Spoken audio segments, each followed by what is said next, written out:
दया रे मगरिब से जाने वालों, Bismillahirrahmanirrahim.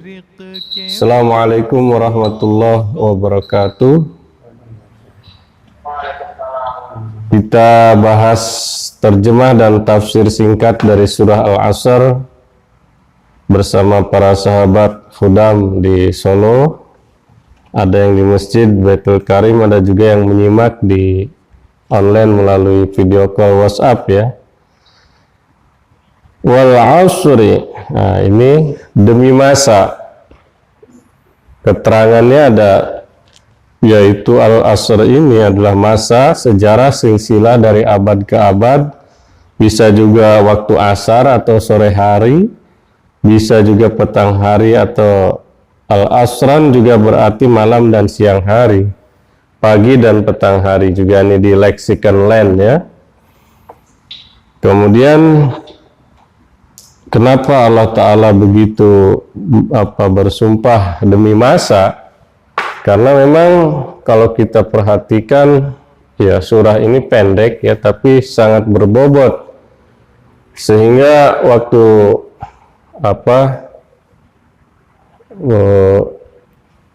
para sahabat waktu itu bertanya kepada salah seorang yang siapa namanya, Amr bin As atau apa ya, kita lihat sejarah di sini. Belum masuk Islam ya, di sini Amr bin Al-As pernah menemui Musailamah Al-Kazab, yaitu Musailamah kemudian bertanya apa yang diturunkan kepada Muhammad pada waktu ini. Kemudian Amr bin As ini menjawab, yaitu sebuah surah ringkas namun sangat dalam maknanya. Dia, yakni Musailamah, bertanya lagi, surah apa itu? Amr bin As pun membacakan surah Al-Asr sampai selesai. Jadi meskipun pendek, ini juga sangat berbobot juga.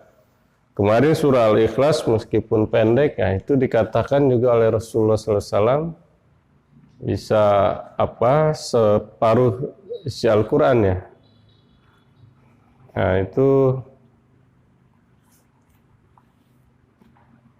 seperti surah ini juga, surah Al-Asr ya, pendek 3 ayat ya, kemudian bobotnya luar biasa kata sahabat Amr bin As. Ini tentang masa atau tentang waktu.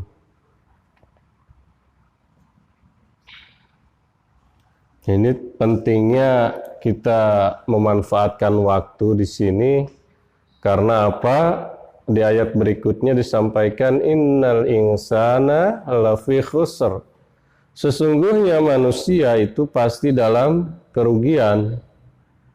Ya. Al-insan di sini berarti manusia, seperti tersebut dalam beberapa surah seperti surah 17 ayat 12, surah 18 ayat 55 dan surah lainnya, yaitu maksudnya manusia yang suka terburu-buru dan biasa bertengkar, atau manusia yang melawan Rasul-Rasul Allah. Ya, kemudian juga dijelaskan lagi ya, maksud manusia yang merugi itu siapa? Di ayat berikutnya dikatakan illal ladzina amanu, kecuali orang-orang yang beriman dan beramal soleh. Jadi ini pengecualiannya. Jadi yang tidak beriman dan tidak beramal soleh itu yang dimaksud yang merugi. Wa tawassaw bil haqqi wa tawassaw bis sabr, dan saling menasihati mengenai kebenaran dan saling menasihati mengenai kesabaran. Dalam surah ini dan pada beberapa tempat lain dalam Al-Quran, orang-orang mukmin disuruh supaya mereka sendiri bukan saja harus mengikuti asas-asas yang benar dan baik serta cita-cita yang benar, tetapi harus juga menablighkannya kepada orang lain, dan dengan demikian menolong menciptakan iklim sehat di sekitar mereka. Mereka selanjutnya diperintahkan supaya jangan berkecil hati atau berputus asa waktu menghadapi perlawanan dan penindasan di tengah menjalankan tugas yang sangat berat itu, bahkan harus menanggung penderitaan dengan sabar dan tabah. Dengan demikian surah ini dengan sebuah ayat singkat telah meletakkan peraturan berperilaku yang dengan mengamalkannya orang dapat menempuh hidup yang bahagia, sejahtera, dan maju. Jadi ini rahasia daripada surah Al-Asri ini, yaitu Allah Ta'ala memberikan satu resep supaya tidak menjadi orang yang merugi. Yang pertama tadi tentu harus beriman kepada Allah Subhanahu wa Ta'ala. Yang kedua dikatakan wa amilus sholihat, yaitu beramal soleh. Dan kemudian yang ketiga adalah orang yang beriman dan beramal soleh itu tidak sampai di situ, tetapi dia senantiasa memberikan nasihat kepada orang, mengajak kepada orang, berdakwah ilallah kepada orang lain, yaitu dengan menasehati orang lain itu supaya melakukan kebaikan, supaya tidak menjadi orang yang merugi, supaya juga beriman dan beramal soleh. Seperti di ketika seorang muslim sudah beriman dan beramal soleh, ia pun menabligannya, mengajak orang lain supaya juga beriman dan beramal soleh. Dan keempat, senantiasa bersabar dan berdoa. Di sini dikatakan bisobar, ya, sabar dan doa ketika tadi menghadapi tugas yang berat, kadang menghadapi ujian cobaan, ya, kadang juga menghadapi penentangan dari orang-orang sekitar atau dari orang lain, karena kebenaran senantiasa dimanapun pasti ada penentangan, meskipun itu hal yang benar. Karena Rasulullah SAW saja senantiasa awalnya ditentang habis-habisan, dimusuhi, bahkan diperangi. Para sahabat sekalian, di sini semenjak kita lahir ke dunia, maka seiring dengan berputarnya waktu, alhamdulillah, kita sendiri saat ini sudah di penghujung akhir tahun 2020. Ada yang mungkin sudah usia 35, 36, ada yang mungkin 25, 26, ada yang masuk ke 40, dan lain sebagainya. Bergantinya masa antara detik ke menit yang semakin terasa sempit, berlalunya masa antara menit dengan jam juga yang terasa semakin singkat, semakin cepat. Kemudian hari yang berganti dan umur pun terus bertambah, semuanya itu tentu akan dipertanggungjawabkan di hadapan Allah Subhanahu wa Ta'ala. Bagaimana kita mengisi waktu kita selama ini, selama misalnya 20 tahun, 30 tahun ini dipakai apa? Semua pasti akan dipertanggungjawabkan di hadapan Allah Ta'ala. Dan di surah Yasin dijelaskan bukan mulut kita lagi yang bisa bicara, mulut malah terkunci. Malah kaki dan tangan kita nanti yang berbicara di depan Allah Subhanahu wa Ta'ala itu. Selama itu, misalnya selama hidup kita di dunia, kalau kita punya umur 60 tahun, ya selama 60 tahun itu ngapain aja, itu yang akan dipertanggungjawabkan di hadapan Allah Subhanahu wa Ta'ala. Dari mulai sejak kita keluarga atau keluarnya dari seorang ibu, dari rahimnya, kita sampai saat ini tengah menikmati alam dunia ini, semua itu merupakan perjalanan hidup yang penuh fenomena yang pertanggungjawabannya kelak akan diminta di hadapan Yang Maha Kuasa, Allah Subhanahu wa Ta'ala. Dan waktu adalah amanat, sehingga amanat yang diberikan kepada kita itu dipakai apa? Apakah setahun ini, misalnya 2020 ini, banyak kita melakukan kebaikan-kebaikan, misalnya menabung amal, menanam amal ibadah untuk bekal di akhirat, atau justru tahun ini kita malah banyak kemunduran daripada tahun-tahun belakangan, tahun-tahun yang sudah berlalu. Kemudian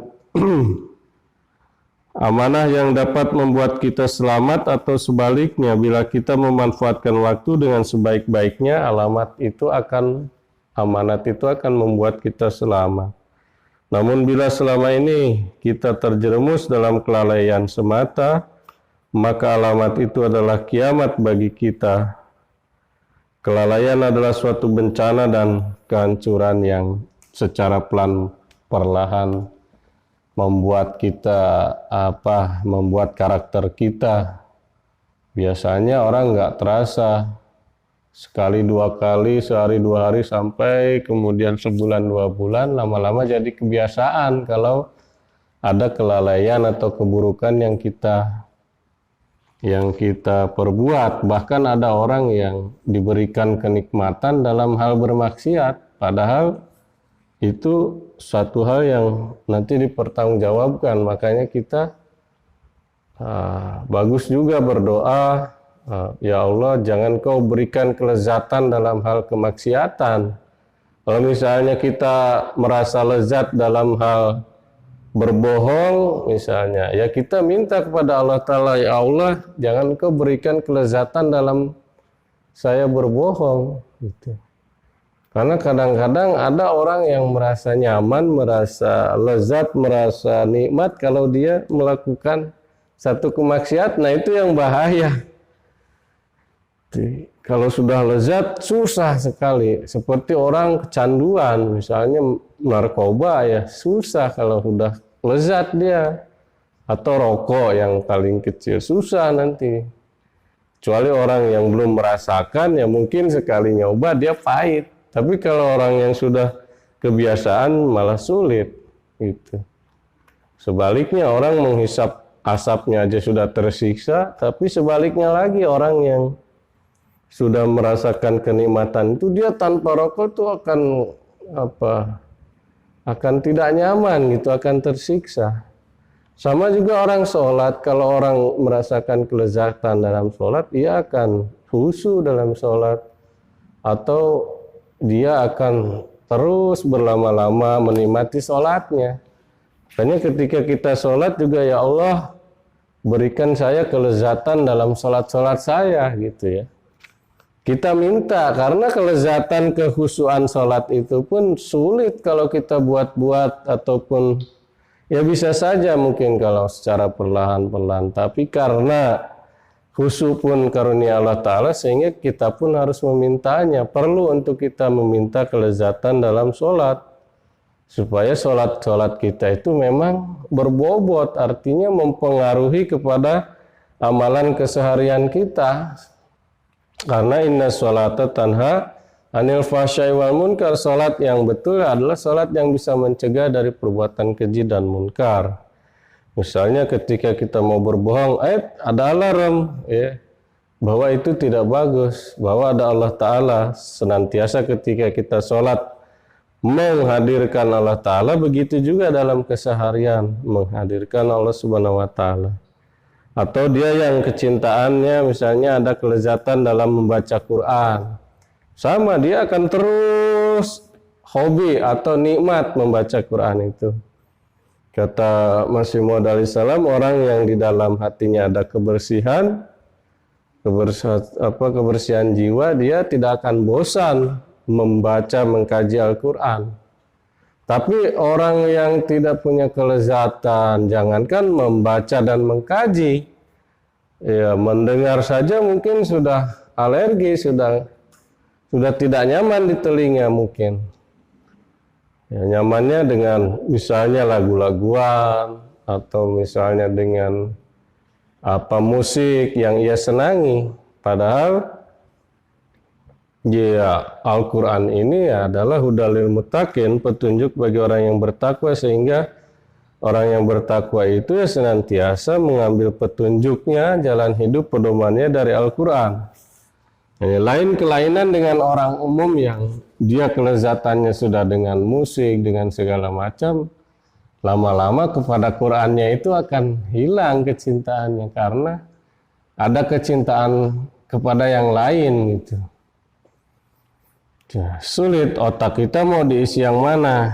Ya, tergantung kita, apa mau lebih banyak diisi dengan memori-memori Al-Quran, diisi dengan kajian keagamaan, diisi dengan obrolan-obrolan yang bermanfaat. Ya, karena orang yang ada yang sekali diajak ngobrol agama itu seperti alergi karena memang kebiasaannya dan juga kebersihan hatinya juga mungkin beda-beda ya.